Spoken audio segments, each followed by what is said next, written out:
All right. First of all, thank you so much for tuning into this channel and watching these videos.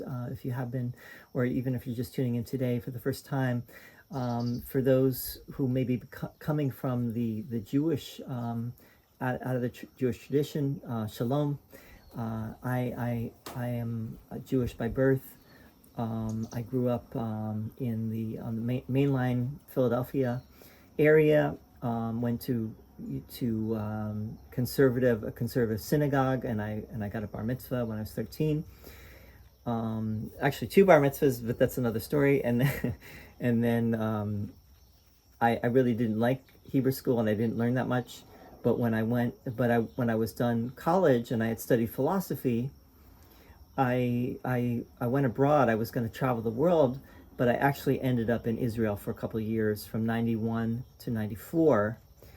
And during that time, I really got into major league study of these Jewish texts, including the Talmud, the Mishnah, the Talmud, Torah, of course, which is the five books of Moses, but also the entire Torah, which is called the Tanakh, which is three books mainly. It's the five books, right, of Moses.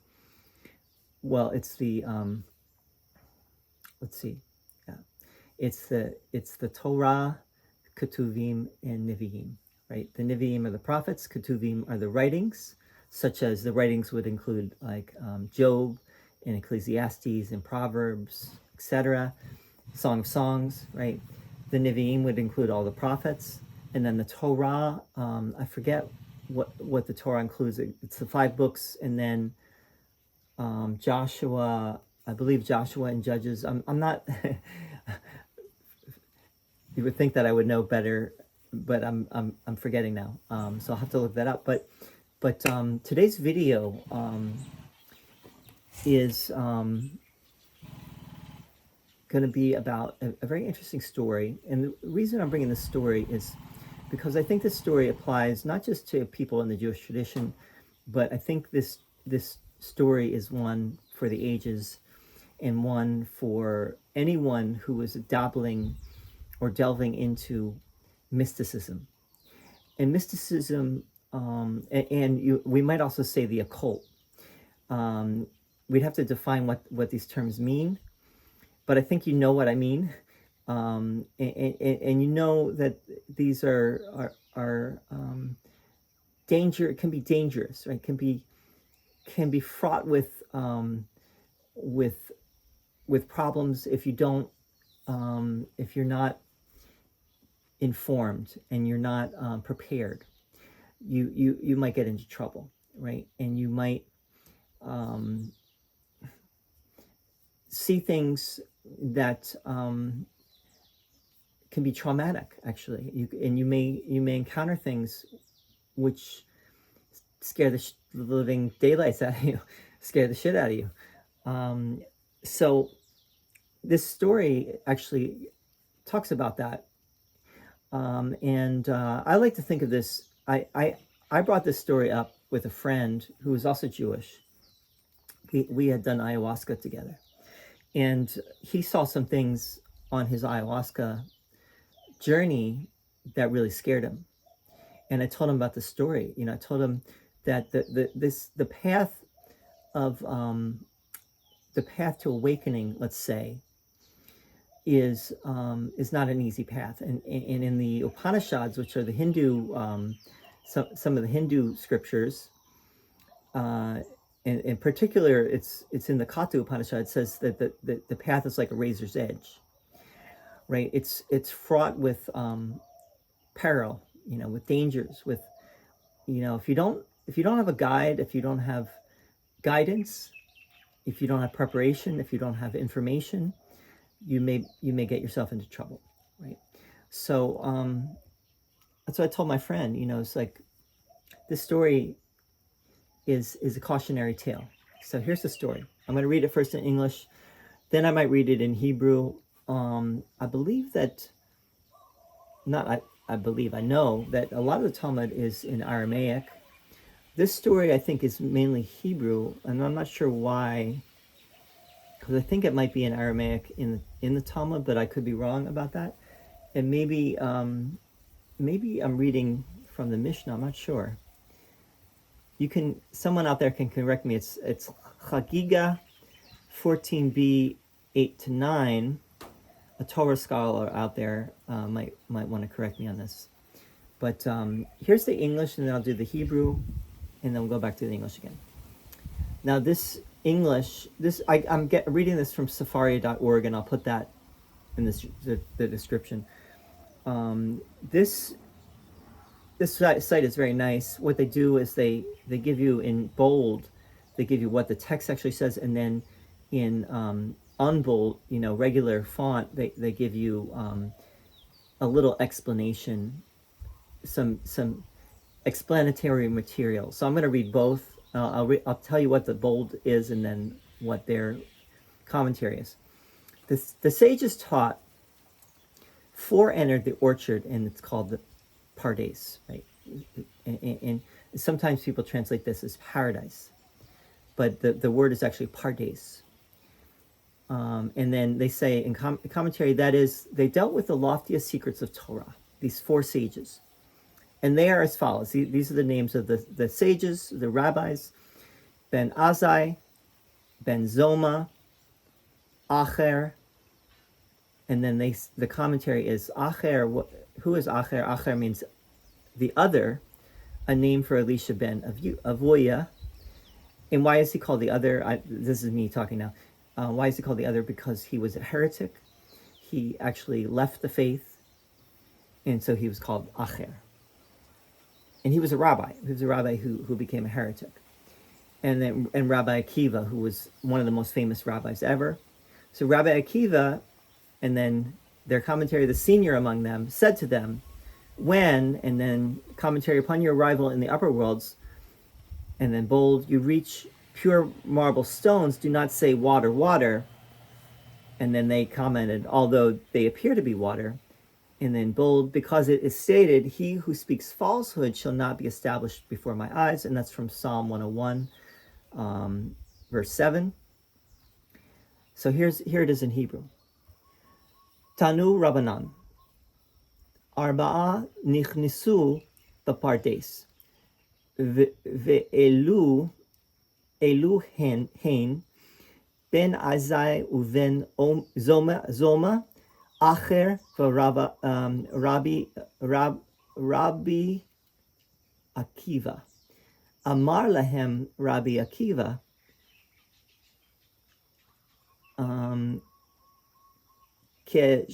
She'atem magi'in etzel avnei shaish dahur al tomer ma'im misum shene'emar dover shakarim lo yikon leneged enai.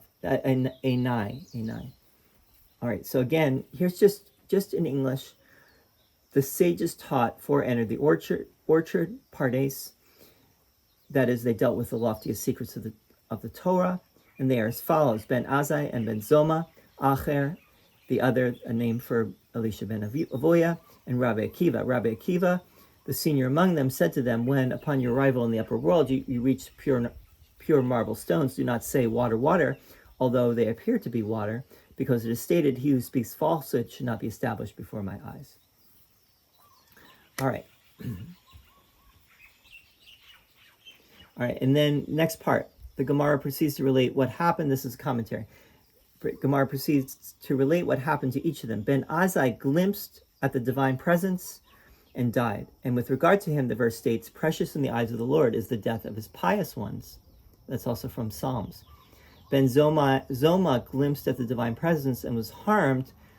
And this is commentary, that is, he lost his mind, he went crazy. And with regard to him, the verse states, have you found honey? Eat as much as sufficient for you, lest you become full from it and vomit it. And that's from Proverbs. Acher chopped down the shoots, and then commentary of saplings. In other words, he became a heretic, and Rabbi Akiva came out safely. So, in other words, long story short, 4 rabbis entered Pardes. they went up to Pardes, whatever that is, upper world, or maybe paradise. Maybe they entered heaven. Maybe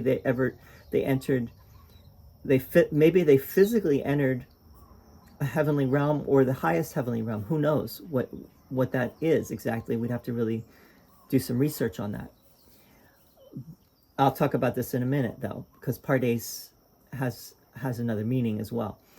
But these 4 rabbis went into the Pardes. 3 of them died. One of them died, one of them went crazy, and one of them became a heretic. But they all went astray, basically, right? Only Rabbi Akiva, who again was considered to be one of the greatest rabbis of all time, or is considered one of the greatest rabbis of all time, and was one of the greatest rabbis of that generation, he went out safely, right? And he also warned the other 3 about, when you get to the place of pure marble stones, do not say water, water. And then, Ben Azai gazed or glimpsed whatever he glimpsed, whatever he gazed at, it's not clear. And he died. Ben Zoma also got a glimpse or gazed, and he went crazy. Acher, or Elisha ben Avoya, he became a heretic, and Rabbi Akiva was okay, right? He was the only one that made it. Now, one thing I want to mention, if you're following this, I think you kind of have to be into this stuff maybe to find this interesting. But like I said, I think this is a cautionary tale for anyone that's dabbling in mysticism and the occult, that this is not for the faint of heart, right? This is not something to play with, and you have to be, I think a degree of preparation might be wise, to say the least.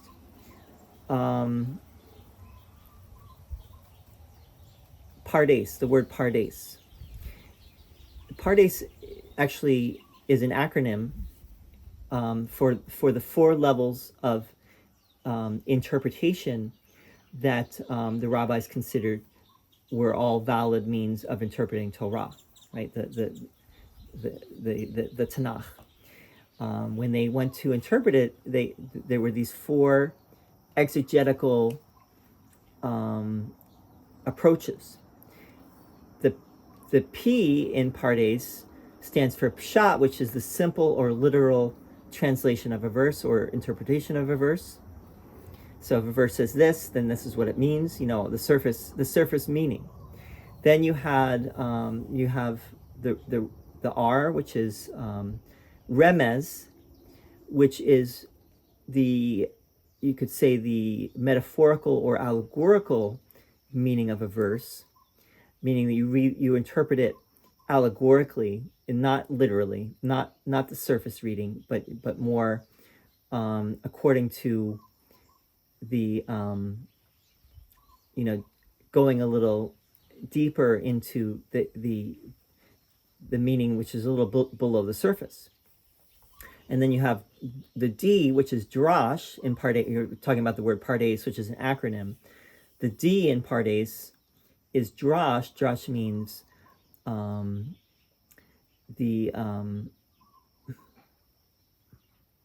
this case, what it's referring to apparently is interpreting a verse based on other instances of the same idea you find. In other words, you interpret it contextually. You look at other passages in the Torah, and you understand that verse based on looking at all these different passages, which maybe use the same word, and then you have a better way of interpreting what that verse is. And finally, you have Sod. The S in Pardes is Sod. Sod means secret, and secret means the way of interpreting something via revelation or via inspiration.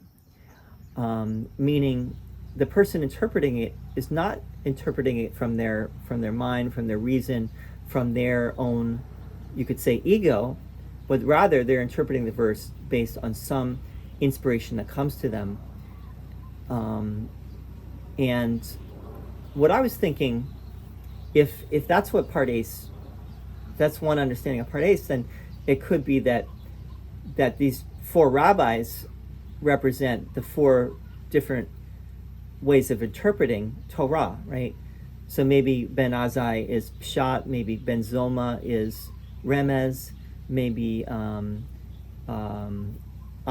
is Drash, and maybe Rabbi Akiva is Sod, which would make sense. Sod is like the highest level of interpretation, because if you have that revelation or inspiration, you would think that would be the highest, right? So it could be that that's what the story is getting at. Now, I want to also mention that the story is told in different places in Jewish sources, not only here. This is only one version of the story. I think this is the most famous version, but it's also retold in the Zohar, which is the classic text of Kabbalah, which came centuries later, although some people claim it was earlier, and it was written down later. It was also inspired writing that only was written down later, but came earlier. It was from earlier traditions, and was only written down, centuries, like I think the 13th century. So this is the little I know. I'm just telling the story, and if anything, I hope what you're getting from the story is not what little I know about these things, but more you're getting this cautionary tale that I'm talking about preparing yourself and not rushing in to things that you really don't know much about yet. Now, my sense is that if it's happening to you, it's happening for you, meaning that if you are having whatever it is experience you're having, on some level, it is right for you because it's happening, right? You're going to learn something from it. Now, you might say, well, what if you die? What if you go crazy? What if you become a heretic? What if you lose your faith? Becoming a heretic, I think, means you lose your faith, right? Well, then you could ask, well, maybe those things are not. Who is to judge whether those things are good or bad? Maybe that's all part of your soul's journey, and those are all necessary happenings. On the other hand, I think information and preparation might be wise, and I think people that do their homework and their due diligence with these kinds of things probably are better off than those who do not. But anyway, I think that's enough from me about all this. I would love to hear. Well, let me just read the Hebrew, of what happened to the four rabbis, because I didn't read that. Or maybe not. The robot soup's only almost done. Okay. Okay, maybe I will. Ben Azai Hetzitz Vamet Alav HaKatuv Omer Yakar Be'enei Adonai Hamavta L'Chasidav Ben Zoma Hetzitz V'nifga V'alav HaKatuv Omer Davash Matzata echol diyecha pen tisbenu v'haketo acher kitzitz benitiot Rabbi Akiva yatsa b'shalom. So Rabbi Akiva left in peace. The others, one died, one went crazy, one became a heretic or lost his faith. The one thing I would point out in the Hebrew here is that the verb is interesting. It says the other two rabbis, the first two rabbis, hate seats. They glimpsed or they gazed, hate seats. And then when it comes to Acher, the heretic, it says it's a very similar verb actually. Kitzeitz. It's almost the exact same letters. So it's interesting, right? That he uprooted the plannings. He became a heretic. Talmud is fascinating, by the way. But thank you for listening. Shalom once again. Peace to you. Hope this was helpful, maybe insightful. Please let me know. Please leave a comment if you'd like. And see you again soon. Thanks.